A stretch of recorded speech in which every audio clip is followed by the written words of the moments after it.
Mesa Política. Análisis, contexto y mirada feminista de la realidad. Comenzamos.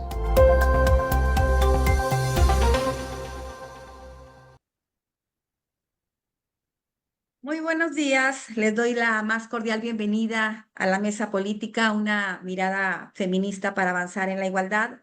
Soy Rosa María Rodríguez Quintanilla y hoy tengo el gusto de acompañarles en la conducción de este espacio en sustitución de nuestra querida colega Lucía Lagunes Huerta.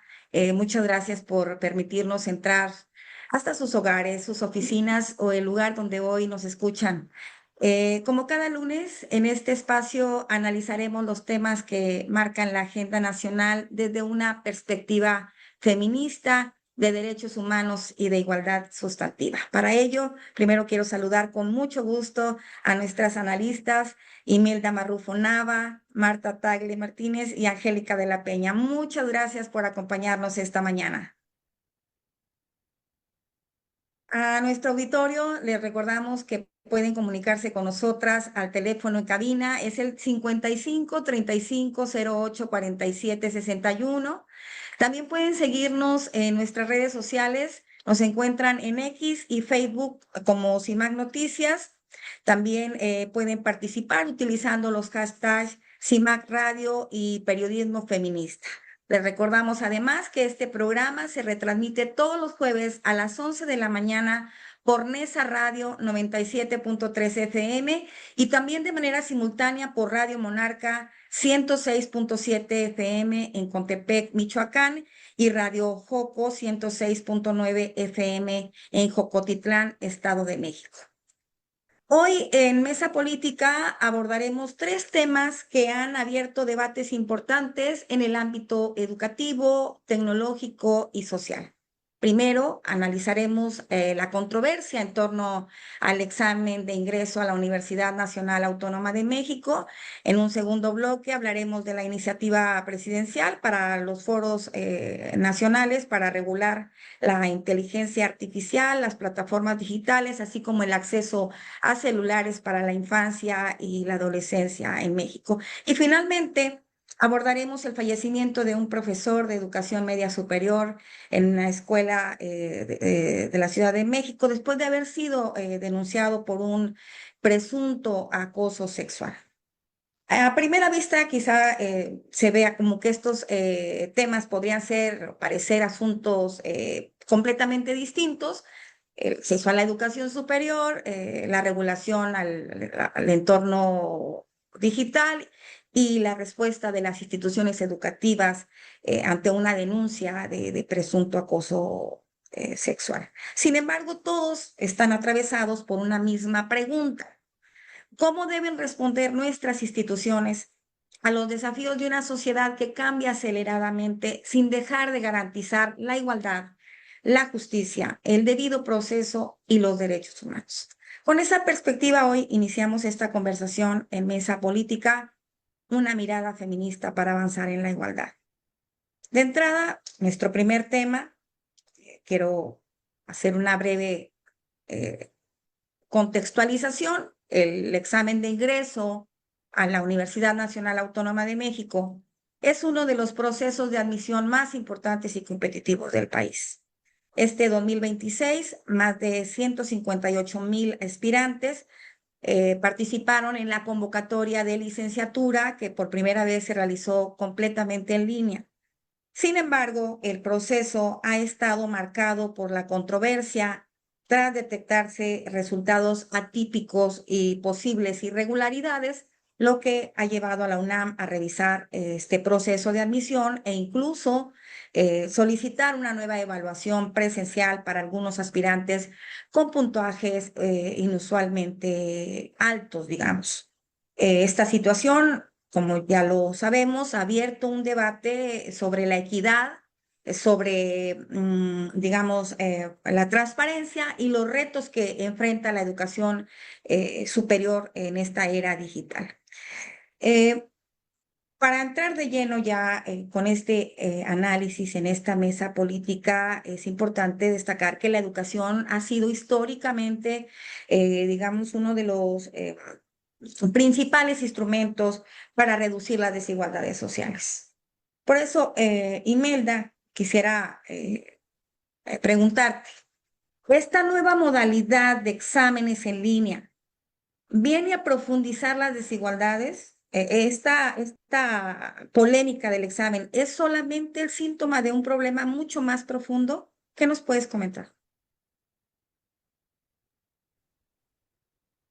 Sí, bueno, me gustaría comentar que algunos aspectos de carácter más estructural, efectivamente que abordan las desigualdades de lo que tú planteas, y voy a ir comentando un poquito más durante el desarrollo de nuestro programa. Me gustaría, sin embargo, plantear efectivamente más un tema de carácter estructural de la situación de la educación en México, que está referida con la situación de la UNAM, del contexto que tú nos planteas. Sin embargo, sé y conozco que la compañera Marta Tagle ha estado revisando también la situación al respecto, y me gustaría plantear si yo puedo comentar algunos de los aspectos de carácter estructural una vez que Marta pudiera hacer las primeras revisiones de lo que está ocurriendo desde su perspectiva. Adelante. Muchas gracias. Sí, gracias, Imelda. Muy buenos días, compañeras. Qué gusto saludarlas. Bueno, pues básicamente decir que soy egresada de la UNAM. Si algo ha atravesado mi vida es que me siento muy profundamente reconocida y agradecida por haber tenido el privilegio de estudiar en la UNAM. Soy, como muchas personas jóvenes, llegué de Puebla a estudiar en la UNAM con una gran expectativa y debo decir que todas las expectativas se cumplieron porque sin duda la UNAM me abrió la posibilidad de incorporarme al mundo profesional y además de una manera excepcional. Entonces, estoy muy agradecida con lo que la UNAM significa y ahora también tengo pues la enorme oportunidad de ser profesora de asignatura en la Facultad de Ciencias Políticas y Sociales de la UNAM en la carrera de Administración Pública. Y bueno, creo que con ese antecedente, con ese contexto, puedo comentar lo que desde mi punto personal de vista parece, y además lo que comentamos a menudo con los estudiantes, en el sentido de que lo que está sucediendo con la UNAM hay que, por una parte, ver el tema en sí de lo que significó esta crisis institucional que se dio a raíz de haber hecho por primera vez un examen en línea y las trampas que se dieron, porque están claramente evidenciadas, o sea, porque ha habido quienes están hablando de la presunción de inocencia y demás. No se está señalando a nadie en particular, sino estadísticamente datos que permiten confirmar que simple y sencillamente hubo trampas, ¿no? Para poder acceder a la UNAM y yo me parece que sin duda es un tema importante que hay que revisar, pero más allá del tema de la trampa, de las cuestiones tecnológicas que se vieron de por medio, el otro gran tema está el por qué las personas que acceden a estas trampas las hacen, entre otras cosas, porque ¿qué es lo que representa la UNAM? Y el panorama que se abrió por parte de la presidenta de que si no eres aceptado en la UNAM, entres a la Universidad Rosario Castellanos. Porque yo creo que, por lo menos lo que yo hablo con mi alumnado, sí hay una gran diferencia entre lo que implica entrar a la UNAM, ¿no? A una universidad como la UNAM, por la tradición, por la formación, por lo que esto implica, ¿no? La UNAM. Y para bien o para mal, ver a las otras opciones educativas, no verlas como opción. O sea, ¿por qué no son opción? Porque no tienen solidez en los programas de estudios, porque son universidades que se hicieron de última hora, etcétera. Y entonces, si pensamos en garantizar el derecho a la educación, que hay que decirlo, ya incluso está justamente incorporada a la educación universitaria. Hemos venido progresando, la educación no estaba garantizada también hasta la universidad y ahora ya está considerada la educación universitaria. No implica solamente tener espacios en la universidad, que es un poco, digamos, lo que abren estas otras escuelas o universidades que abrió el gobierno, que es garantizar que entres a una universidad. Y me parece que no solamente es ingresar a una universidad, sino qué es lo que te va a dar esa universidad. Y la universidad tiene que dar, por supuesto, conocimientos y herramientas para enfrentarte a los retos que te presentan pues ya no el futuro, sino el presente en nuestro país.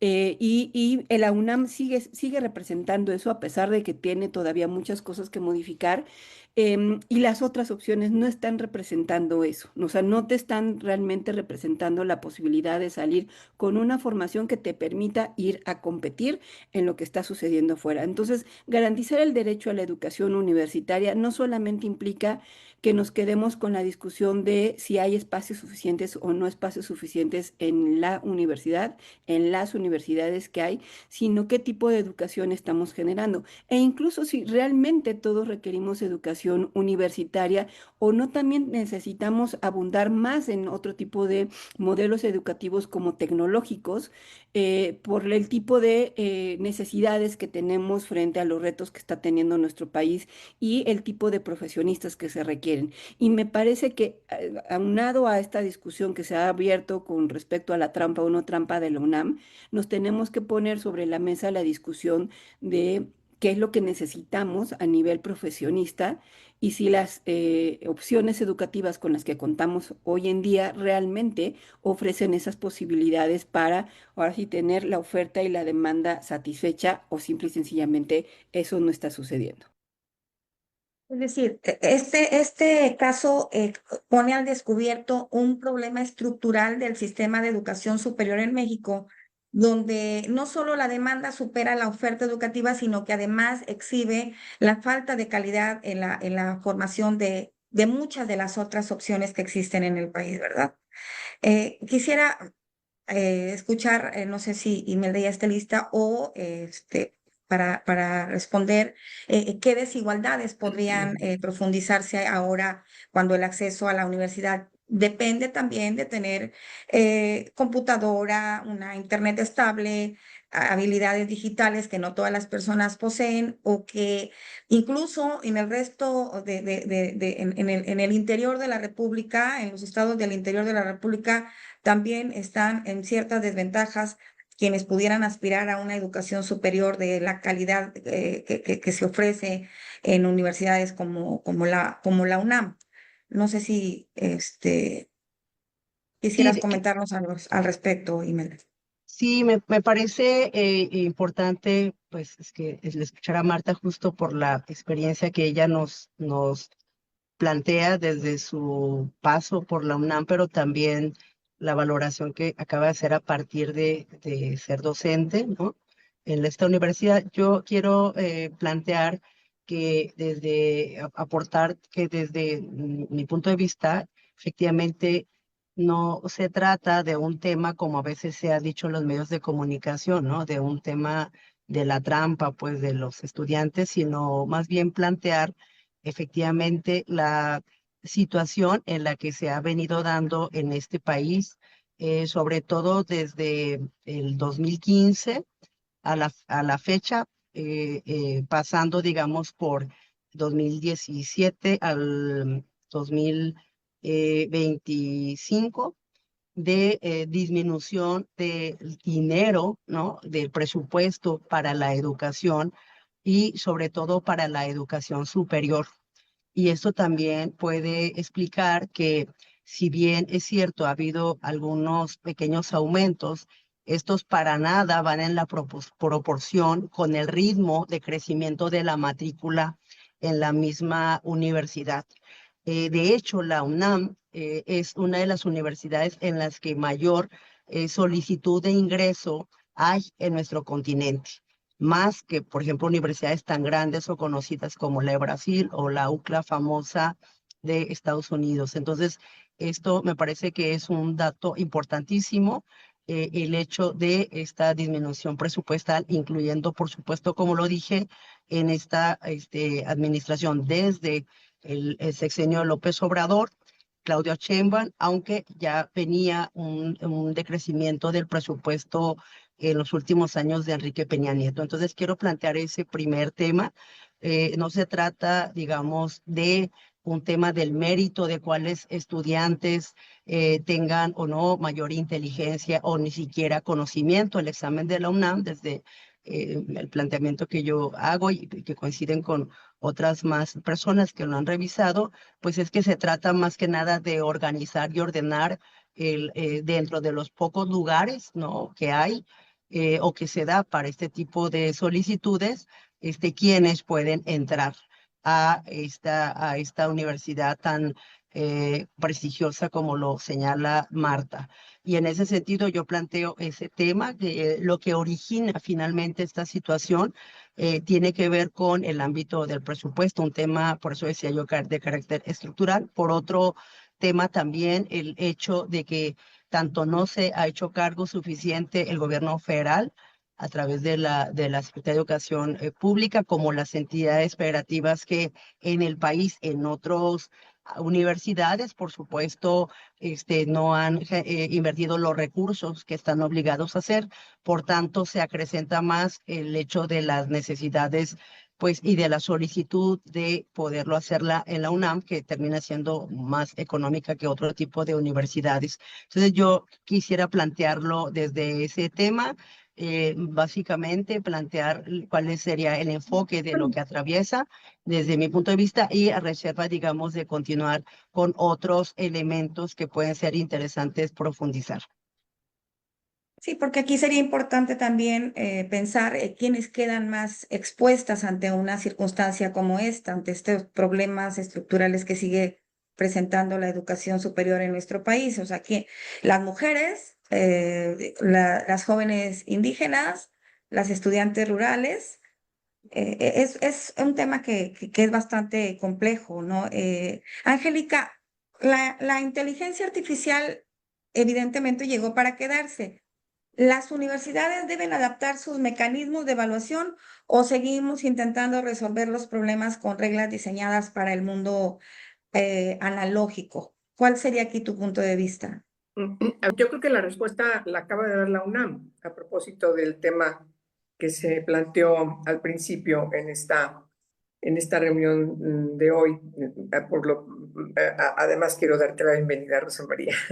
Me da mucho gusto Gracias. saludarte. Igual, gracias. Y yo creo que esa respuesta está clara. Van a regresar al examen de control presencial. Van a seguir cuidando, como siempre lo han hecho, que no haya celulares, que no haya otro tipo de instrumentos más que el lápiz, ¿sí? Y además estar vigilados. Habrá preguntas distintas, también se ha informado el rector. Y bueno, esta crisis en la UNAM derivó, como todas sabemos, de quejas, sobre todo de quienes no alcanzaron, y de cuestionamientos respecto de quienes alcanzaron a entrar. De manera que creo que el rector tomó medidas y además creó una comisión técnica de evaluación y tomó en cuenta puntualmente las medidas que le hace esta comisión, y entre otras derivó a que la secretaria general tuviera que presentar su renuncia. Ya hay un nuevo secretario general, ya se están planteando alrededor de 58,000 exámenes al mismo número de alumnas, alumnos, de los cuales tendrá que salir en más o menos la mitad, alrededor de 22,000, que fueron los que pasaron ahora. Y entonces me parece que eso responde un poco a la pregunta que tú estás haciendo y que se hacen en todo el mundo. La inteligencia artificial no puede sustituir a las personas, no puede sustituir a la inteligencia humana.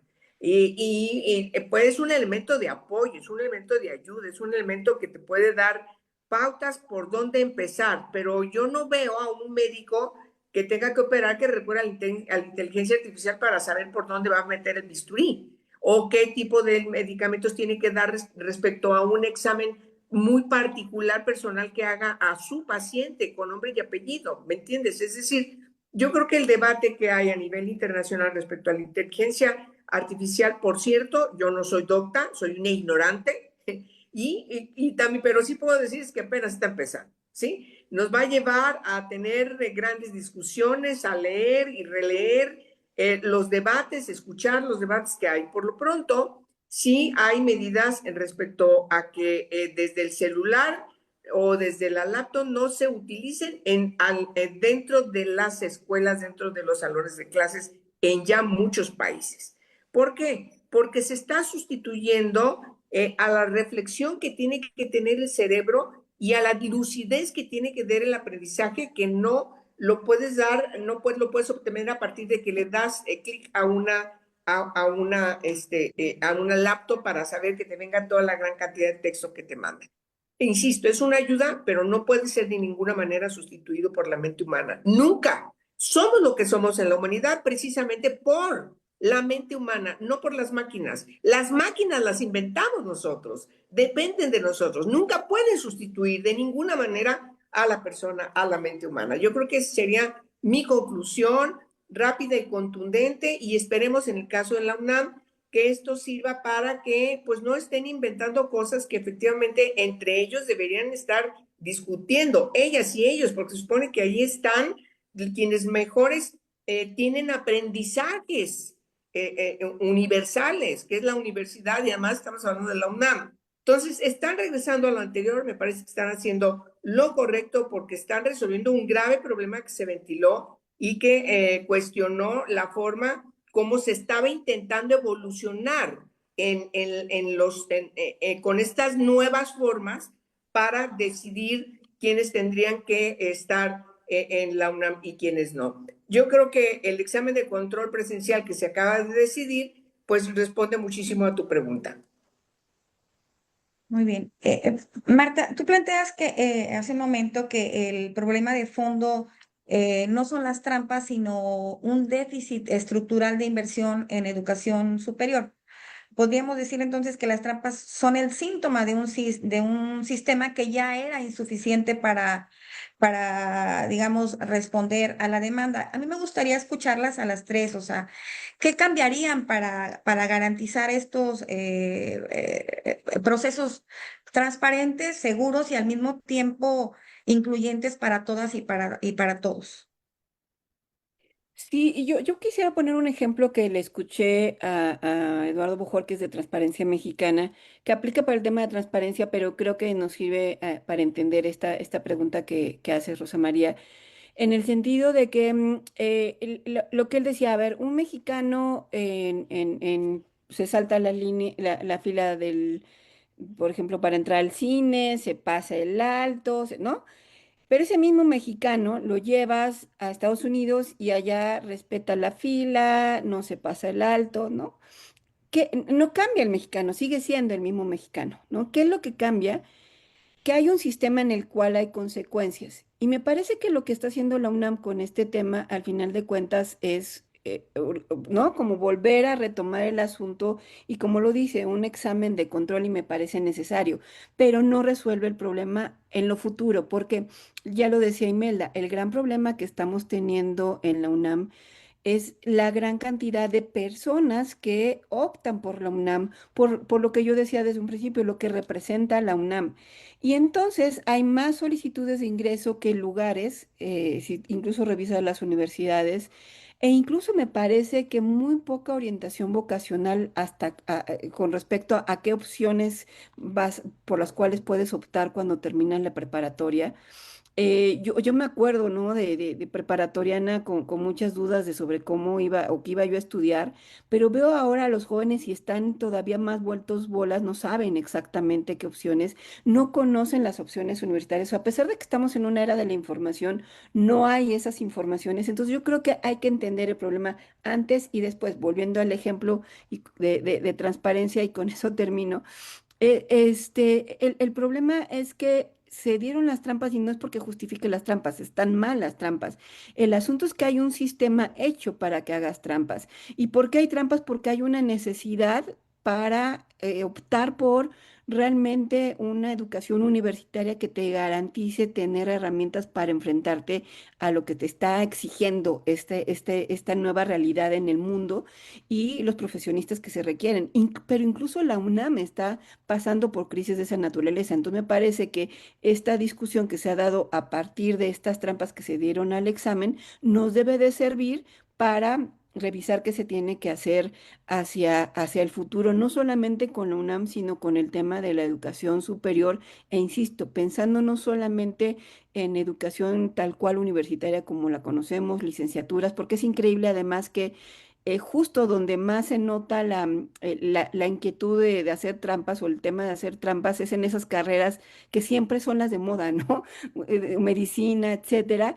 y no conoces esas otras opciones que te puedan dentro de tu idea de estudio, o sea, sí la medicina, pero puede haber a lo mejor otras áreas más técnicas, tecnológicas, que te lleven a lo que tú quieres estudiar, pero no hay esa orientación vocacional para que tú puedas optarlo, ni me parece que incluso las opciones de estudio para que las chavas y los chavos puedan optar por esas otras decisiones de estudios. Bien. Sí, Angélica, ¿qué cambiarían para garantizar estos procesos más transparentes, seguros y al mismo tiempo que sean incluyentes para todas y todos? Bueno, es una pregunta muy compleja. Insisto, yo soy muy ignorante de esta materia, pero puedo decirlo como usuaria, como estudiante que fui. Pero quiero retomar esto que dice Marta, que efectivamente transparencia lo menciona, porque lo hemos vivido todas. Yo creo que tú cuando vives en un estado fronterizo lo vives. Tengo anécdotas, por cierto, de tu estado. Vengo manejando y paso Reynosa, paso a McAllen y las cosas cambian, ¿eh? O sea, vengo yo acá a la velocidad más alta, lo reconozco, así voy. Francamente es muy caduco que nos traigan a la 80, cuando puedes ir a 100 o a 110, cuando puedes ir a 130. Es decir, las cosas han cambiado mucho, pero no es el debate. Pero entonces entras a Estados Unidos, desde que atraviesas la frontera, efectivamente tú tienes que cuidar las millas en las que tienes que ir, porque si no, no sabes de dónde sale el policía. Y en el caso de alguien que no es, que no tiene visa, que es mexicano, pues le quitan la visa. O sea, a ese nivel de responsabilidad puede asumir quien comete una infracción. Y no solamente en eso, podemos poner el ejemplo de muchas cosas más. Basura, atravesarte a la mitad, muchas cosas. ¿Qué es lo que necesitamos en nuestro país? ¿Y tiene que ver con la educación? Sí, tiene que ver con la educación no solamente universitaria, la educación de las personas, pero en el caso de la universidad o las universidades, siempre se está pensando en que el proyecto de vida de una joven o de un joven es que tenga un título universitario. Y también Marta lo decía al principio, o no recuerdo si Imelda, de que no necesariamente las jóvenes y los jóvenes tienen que aspirar, era Marta, aspirar a tener una carrera universitaria, sino que podrían tener una carrera tecnológica o aprender oficios. Pues, es decir, pero esto no se da así porque no hay manera de saber, de darle las herramientas para que pueda dilucidar cada joven y cada chica respecto de lo que quiere ser en la vida, porque tiene que ver con un proyecto de vida y tiene que ver con lo que yo quiero, pero también con las habilidades que yo tenga. No es gratuito de que haya diferentes ciencias y tú te vas a las ciencias sociales, te vas a las ciencias biológicas, te vas a otras, te vas, quieres ser astronauta, quieres ser chofer. Es decir, me parece que sí hace falta mucho en la educación vocacional, que se supone desde ya quinto, sexto año de primaria debería empezar a dilucidarse y sobre todo a partir de la secundaria. Yo creo que en México tenemos un gran déficit de la educación porque cada vez pasa igual que con la salud, ese tipo de derechos fundamentales y esenciales cada vez, cada año, en el presupuesto de egresos de la Federación son castigados. Hoy tenemos una educación pésimamente calificada, ya no participamos en competencias a nivel internacional en varias materias en donde antes hacíamos nuestros esfuerzos por competir y encontrabas una niña de 10 años que era reconocida en PISA por matemáticas en una escuela primaria de no sé qué pueblito de Guanajuato. Es decir, me parece que ese tipo de incentivos son importantes, pero México ya abandonó esto porque inventaron esa escuela, la nueva escuela mexicana, y nos están regresando a principios del siglo pasado, cuando todos los pedagogos y las especialistas en educación nos dicen, lo que necesitamos es poner los pies en el siglo XXI. Y en el siglo XXI efectivamente tenemos acceso a todas estas nuevas herramientas tecnológicas y digitales. Bueno, pues hay que ordenarlas a partir de que no se conviertan al revés de lo que deberían ser un acicate para aprender, un apoyo para aprender, para tener más lucidez y contestarte mejor respecto a las cosas que tienes que estudiar, que tienes que enfrentar, pues se convierten en algo en donde terminas siendo una persona pasiva y entonces resulta que ya en varios países están prohibiendo que haya acceso a las redes sociales a adolescentes de cierta edad para abajo. Son retos que vamos a seguir seguramente platicando más adelante. Muchas gracias, Angélica. ¿Verdad? Pues seguimos aquí con este caso que deja claro que la discusión no puede reducirse únicamente a las trampas ni al uso de la inteligencia artificial. Lo ocurrido en la UNAM nos revela problemas mucho más profundos. Imelda, para cerrar este tema, ¿qué nos puedes comentar? Gracias, Rosa María. Pues yo creo que si bien la UNAM está corrigiendo de alguna manera con lo que se presentó por parte del comité al que se ha hecho referencia, corrigiendo, digamos, el examen y esta manera de volver a presentarlo, creo que México como país tiene que corregir el sistema. La resolución del 31 de julio pasado de este comité es un planteamiento de emergencia que le da salida de alguna manera. Sin embargo, se requiere revisar la política educativa, porque la crisis esta de la UMAN finalmente nos debe también ayudar para poder revisar desde una perspectiva más amplia la situación de la discusión de las tecnologías, por supuesto de la inteligencia artificial. Ya decía Angélica algunos elementos, pero yo quiero recordar que de acuerdo a un estudio que se hizo en la SEP, el 77% de los universitarios utilizan esta herramienta para diversos trabajos, pero no solo los estudiantes, sino también el profesorado, al menos el 78%, y medio millón de estudiantes universitarios la utilizan como herramienta para, imagínense, para situaciones de ver aspectos de carácter emocional. Entonces, esta situación me parece que es importante que se devela, que se debe develar en esta crisis y en este tema de la UNAM, pero sobre todo lo hipercompetitivo que son este tipo de exámenes, lo que muestra también esta situación de la que yo hacía referencia, que tiene que ver con una precarización a nivel presupuestario. De acuerdo a la información que veía a partir de una mesa que se instaló de la NUYES el año pasado con la Secretaría de Hacienda y Crédito Público, pues en realidad en la disminución presupuestaria, digamos tan solo para un rubro que planteaban las y los rectores, era de haber pasado en 2019 de 534 millones de pesos a uno de los áreas específicas a 134 millones de pesos en 2025, y decir que ya este mismo año hubo una reducción presupuestal insisto, mientras que la matrícula va en crecimiento, es decir, más estudiantes y más personas quieren estudiar en la universidad y en las universidades públicas del país. Este ritmo de crecimiento de la matrícula no va aislado, no va de la mano con estos elementos del presupuesto al que he hecho referencia. Esto lo menciono.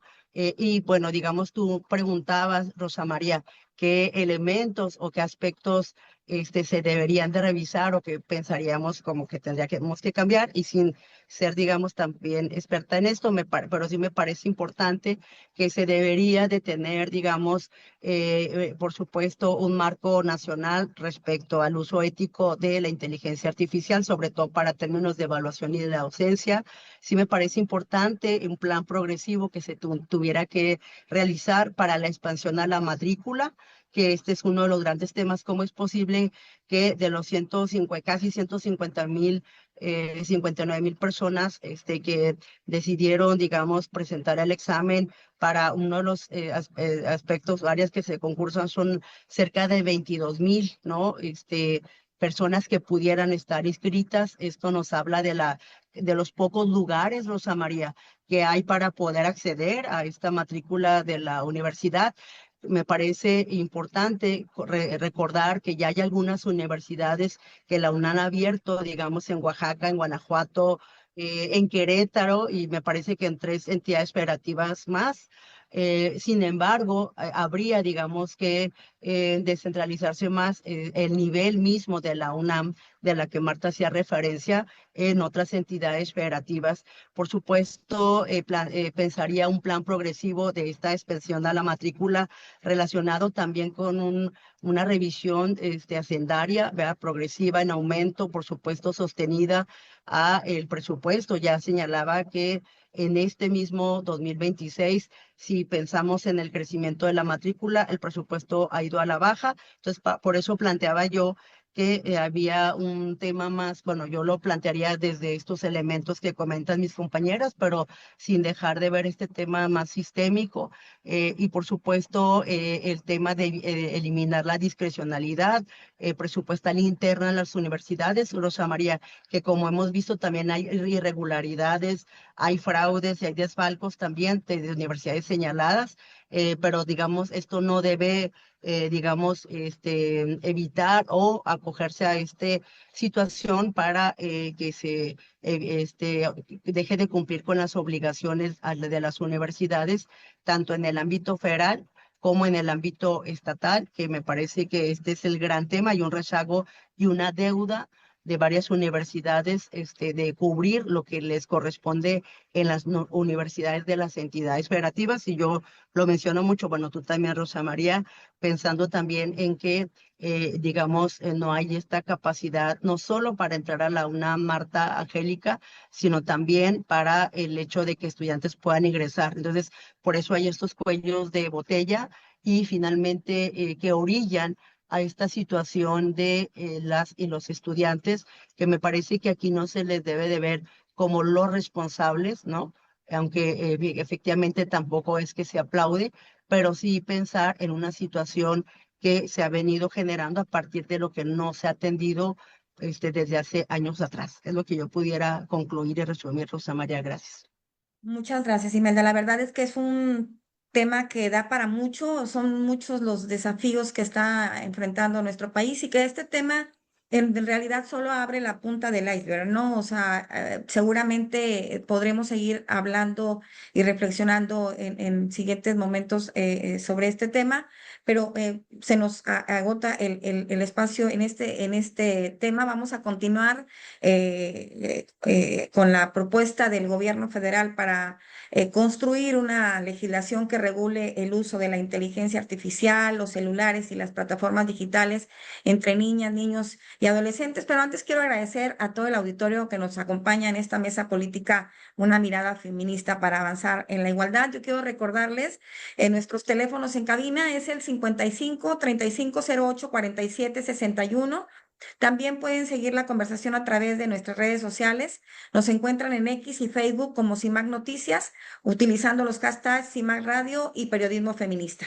Les recordamos que este programa se retransmite los jueves a las 11 de la mañana por Nesa Radio 97.3 FM, además de Radio Monarca 106.7 FM en Michoacán y Radio Joco 106.9 FM en el Estado de México. Y bueno, entrando a nuestro siguiente tema, es importante destacar, ya lo comentábamos al principio, la inteligencia artificial se ha integrado rápidamente en la vida cotidiana de millones de personas, incluidas niñas, niños y adolescentes, desde herramientas para hacer tareas escolares hasta redes sociales y plataformas digitales. Su uso plantea sin duda oportunidades, pero también riesgos relacionados con la privacidad, con la salud mental y la seguridad digital. En este contexto, la presidenta Claudia Sheinbaum anunció el inicio de foros nacionales para construir una iniciativa de ley que regule el uso de plataformas digitales, redes sociales e inteligencia artificial en la infancia y la adolescencia. El objetivo, ha señalado el gobierno federal, es proteger sus derechos sin frenar el acceso a la tecnología y la innovación. Quisiera comenzar este tema hoy.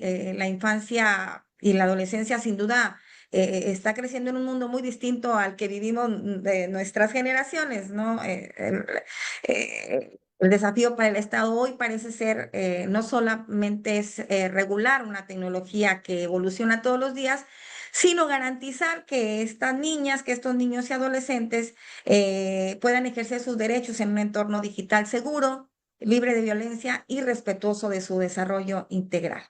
Desde esta perspectiva queremos abrir la conversación. Marta, durante años, bueno, yo he seguido la trayectoria, toda la lucha, la experiencia en los derechos de los derechos humanos. ¿Cuál debería ser el punto de partida de esta futura legislación? O sea, proteger a la infancia de los riesgos digitales o reconocer primero que niñas, niños y adolescentes también son sujetos de derechos en el entorno digital. Sí, gracias, Rosa María. Yo pondría en esta parte de la mesa tres ideas centrales que me parece que sobre todo Angélica, que ha trabajado mucho en el tema de los derechos de las niñas y la infancia, podrá abundar más y seguramente coincidimos en varios de ellos, pero me parece por lo pronto un debate necesario. Es decir, la evidencia muestra que hay riesgos reales para las niñas y los niños y la adolescencia, porque hay desde cuestiones de adicciones, hay afectaciones a su salud mental, hay violencia digital, o sea, hay que reconocer además la violencia que están viviendo las niñas, niños. Hay una explotación ya mediante la inteligencia artificial y también algoritmos que están diseñados para maximizar el tiempo de la permanencia de ellos y ellas en las redes sociales y en otras plataformas. Y me parece que en ese sentido el Estado mexicano pues sí tiene la obligación de proteger estos derechos y por lo pronto es un debate que me parece necesario a partir de estos foros y que no, o sea, que no sean foros acotados, sino que realmente nos sirvan para discutir en serio este tema. La segunda idea es que la regulación debe ser proporcional y, por supuesto, basada en derechos. Porque la experiencia internacional nos ha venido dando ya experiencias. O sea, México en ese sentido no es el primer país en que lo está planteando y la experiencia muestra que no basta con prohibir el acceso. O sea, digo, parte de lo que pasó con el examen de la UNAM es que, ¿no? Aparentemente tienen controles, pero no es así, ¿no? O sea, no basta con prohibir el acceso porque encontrarían otras maneras, sino también se necesitan obligaciones para las plataformas y me parece que todo mundo le termina dándole la vuelta a esa discusión. Por supuesto, hace falta la alfabetización digital, ¿no? Me parece que muchas personas, no solamente las niñas y los niños, sino incluso las que ya tenemos más años, pues por supuesto no tenemos como conocimiento de cómo ver a esto como herramienta y como tal es una herramienta la inteligencia artificial y no tenerle miedo a entrar a ella, pero para eso hay que alfabetizar al respecto. En el caso de los niños se requiere un acompañamiento familiar escolar, también que los papás sepan, ¿no? Los maestros y maestras sepan cómo atender estos temas, ¿no? De la inteligencia artificial y mecanismos de verificación de la edad que respeten realmente la privacidad. Y finalmente, la idea que pondría es que el reto es no repetir los errores. La regulación no debe convertirse en una censura ni trasladar las responsabilidades a las familias, ¿no? O sea, que sean los que estén vigilando porque he visto mucho, seguramente ustedes han visto la discusión de pues, que la culpa la tienen los papás. Y sí, o sea, en este mundo tan acelerado que tenemos papás y mamás, pues ha hecho muy fácil pensar que darles una tableta resuelve el tema, pero el asunto es que tampoco hemos generado opciones realmente para las niñas y los niños y además en un mundo en el que padres y madres tienen que trabajar, esto es muy difícil. Entonces eso nos lleva nuevamente a poner en el centro la discusión sobre el tema de los cuidados. Pero esta regulación no debe centrarse nuevamente en las familias, que me parece que es mucho hacia donde ha tornado la discusión que por lo menos yo he leído en redes sociales. Yo hasta ahí dejaría mi comentario al respecto, Rosa María. Muchas gracias, Marta. Angélica, cuando hablamos de violencia digital solemos pensar en un fenómeno general. Sin embargo, niñas y adolescentes enfrentan riesgos diferenciados. ¿Qué violencias específicas debería atender una legislación con perspectiva de género y también con perspectiva de infancia? Bueno, yo creo que, insisto, este es un tema global. Hay que estar atentas a lo que se discute a nivel internacional. Por ejemplo, la UNESCO tiene rato discutiéndolo y ha influido y ha asesorado y hoy cuando menos la cuarta parte de los países en el mundo han prohibido el celular en las escuelas. Y en el caso de otros países tienen regularizado si los niños, las niñas tienen que llevar celular, entran a una gaveta, es decir, no lo traen o no lo tienen siempre en la mochila. Por cuestiones de seguridad se puede reducir eso. En México hay un debate en relación a ese sentido. Yo conozco, por ejemplo, aquí en Aguascalientes, donde yo vivo, Hay una ley que especifica que efectivamente quienes pueden llevar los celulares a partir de discusiones con los propios padres y madres.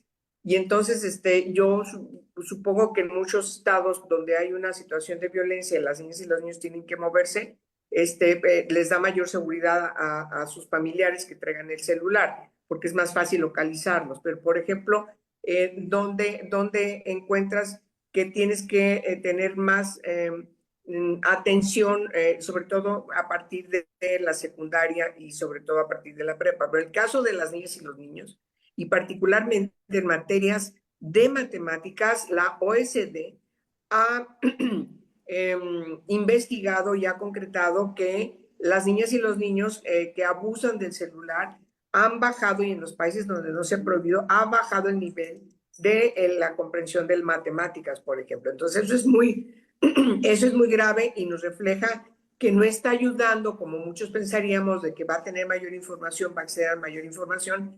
Lo que pasa es que acceden a otra información que no es la docta que necesitan para formarse académicamente, para educarse, sino que efectivamente, como tú lo mencionabas, de repente hay otros problemas inherentes que también se están analizando. Por ejemplo, el que tengas acceso a una serie de programas en internet en donde enganchan a los niños y a las niñas muy fácilmente, y luego de repente hay intercambio de fotografías y no es con un niño al otro lado, sino es con un adulto que se dedica a eso. Eso es muy grave y esa es una realidad y existe, y es una de las grandes amenazas cuando tú como padre, como madre, como persona adulta, no estás atento a cuáles son las páginas a donde se mete tu niña, tu niño. Cuando son más grandes pueden tener más criterios, pueden tener, pero cuando están pequeños no. Entonces el problema tiene que ver también con esa otra parte oscura que se menciona menos, pero es la que crea más problemas y entonces lleva a situaciones incluso de influir en cuestiones que no son doctas para las niñas y los niños. Parte de los asesinatos en Estados Unidos por adolescentes, su historial tiene que ver con el acceso a determinadas redes de manera cotidiana.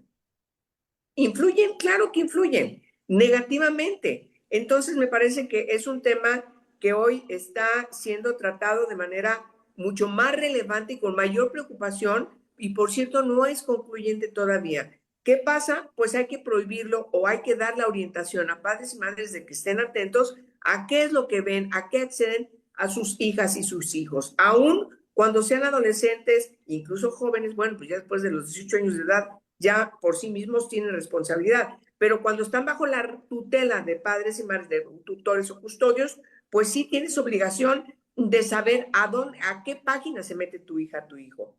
Y entonces yo creo que sí es un tema que tenemos que seguir tratando. Ahorita que escuchábamos a Angélica y a Marta, bueno, nos planteábamos, se está viendo el problema en toda su dimensión. Imelda, una regulación de este tipo implica responsabilidades compartidas, donde debería recaer el mayor compromiso en las familias, en las escuelas, en las plataformas tecnológicas, en el Estado, en todos los actores. ¿Qué piensas de esto? O sea, ¿en quién recae toda esta responsabilidad? Sí, por supuesto, sí, Rosa María, efectivamente en quien recae toda la responsabilidad. Yo parto y comparto el planteamiento que han hecho ya mis compañeras, que pues no debería de, digamos, de plantearse la responsabilidad principal a las madres y padres de familia, sobre todo a las madres de familia, que son las que principalmente se les culpabiliza, Rosa María, por diversas situaciones que se viven a través de las redes sociales de violencia sexual. Para darnos un dato, nada más decir que el ciberacoso en el 2024, según los datos que yo revisé del INEGI, se planteaba que el 21% de las personas usuarias de más de 12 años sufrió ciberacoso. ¿Cuántas personas significarían esto, Rosa María? Pues 18.9 millones de personas de más de 12 años. Y una pregunta que tú también planteabas era estas diferencias, ¿no? A partir de de la condición de género, comentar que en cuanto a las agresiones sexuales, según los datos que yo revisé, se planteaba que el 29% de las mujeres había reportado haber sido víctimas de agresiones sexuales frente a un 13%, 13.9% de los hombres, Rosa María, lo cual te habla que si hay una diferenciación de la violencia a través de los medios digitales. Y en ese sentido, frente a la pregunta que tú haces, yo recalco que se debe de plantear un tema de la responsabilidad a las empresas, principalmente y a las que poco se les ha regulado y son las que se llevan las carretadas de dinero, digamos las ganonas en todo esto, porque son quienes revisan y diseñan todos los contenidos que producen a fin de que haya un consumo adictivo e ilimitado de las redes de comunicación, principalmente a través de los teléfonos, ¿no? Que es infinito en el tiempo que tú te puedes pasar, nunca se termina ese tipo de contenidos. Entonces, yo planteara eso, me parece importantísimo algunas precauciones frente a esta regulación que se vaya a hacer. Entiendo que hay algunos foros con fecha específica, Rosa María, que empezarían, me parece que el 19 de agosto, habrá en Monterrey y en algunos estados de las entidades federativas, sobre todo este tema de verificar la edad, las diferentes edades a partir de esta nueva iniciativa que se pretende presentar. El hecho de evitar cualquier opacidad tecnológica, ¿no? De las mismas plataformas, sobre todo la regulación que se pueda hacer. La brecha digital, ya se comentaba ahorita algo, lo decía Angélica, respecto a este tema de la brecha digital en esta parte no solo el acceso, sino también el tema de la edad. Yo diría también respecto a los ámbitos rurales, Rosa María, e indígenas, o estas situaciones, digamos, de comunidades con menos capacidad. Me parece que no, tampoco se vale la criminalización excesiva, porque ya lo planteaba, te escuchaba, Angélica de la Peña Querida, en un programa pasado, sobre todo el tema del uso penal como una medida, digamos, de resolver todas las situaciones que se plantean en este país y las problemáticas, cuando debería de revisarse las políticas de prevención, educación, atención y de reparación. Entonces yo plantearía estos elementos, Rosa María, a reserva de verificar un poquito más adelante sobre la iniciativa. Yo no conozco el detalle, pero me parece que no tendría que tener, y concluyo, conceptos vagos como el uso dañino dentro de una ley sin definirse, porque el uso dañino podrían ser contenidos feministas, ¿verdad? En una misma legislación, o esos conceptos que luego son tan vagos y tan generales que terminan siendo no a favor del interés superior de la infancia. Muchas gracias, Imelda. Ya se nos está terminando el tiempo. A mí se me ha pasado rapidísimo el programa, pero sí quisiera que nos comentaran qué principios consideran indispensables para que cualquier regulación que se lleve a cabo en este tema coloque en el centro el interés superior de la niñez, la igualdad sustantiva y los derechos humanos sin frenar la innovación tecnológica. ¿Quién nos quiere comentar ya para cerrar el programa? Muy rápido. Hay que consultar todo con especialistas y también con padres y madres para que haya conciencia y de los acuerdos que se tomen. Pero los especialistas, las y los especialistas son muy importantes porque reflejan un balance, una evaluación de la realidad. Para Muy que bien. concluyan también Imelda y Marta algo. Imelda y Marta. No, Marta, pues coincido concluye. plenamente con lo que dice Angélica. Creo que esta discusión necesita que se involucren todas las personas interesadas, ¿no? Incluidas las voces de los niños y las niñas. Me parece que es una decisión que no se puede dejar de reconocer, que ellos también tienen algo que decir y al final de cuentas, estas son herramientas que tampoco se les puede limitar su acceso a ellas frente a lo que está sucediendo en el mundo. Sí hay que regularlo, pero hay que ver este tema como una herramienta. Muy bien, pues nos queda claro que la inteligencia artificial no es únicamente un desafío tecnológico, es sobre todo un desafío ético, educativo y de derechos humanos. La construcción de una legislación deberá encontrar un equilibrio entre proteger a las niñas, a los niños, adolescentes, frente a nuevas formas de violencia que se están presentando con todas estas herramientas tecnológicas, garantizar su privacidad, su seguridad y al mismo tiempo reconocer que el acceso al conocimiento y a la tecnología también forma parte de sus derechos. Lamentablemente se nos acabó el tiempo. Gracias por esta oportunidad de acompañarles en este programa. Ahora sí que el tema 3 se nos queda en la mesa para una siguiente ocasión. Y quiero en este caso pues agradecer a todo el auditorio que nos acompañó en esta mañana. Y bueno, decirles que Mesa Política, una mirada feminista para avanzar en la igualdad, pues se transmite todos los lunes. Las esperamos para la siguiente semana. Muchas gracias por acompañarnos. Soy Rosa María Rodríguez Quintanilla y en esta ocasión estuve con ustedes en sustitución de Lucía Lagunes. Muchas gracias, Angélica, Imelda, Marta. De verdad, aprovecho la oportunidad. Siempre les he seguido, les reconozco toda su trayectoria, la lucha feminista, siempre pensando en todas y para todas.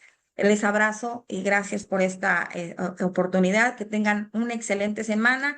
A quienes nos acompañan, han acompañado en esta mesa política, pues les agradecemos que nos sigan en las redes sociales. Nos encuentran, como ya les comentamos, en X y en Facebook como CIMAC Noticias.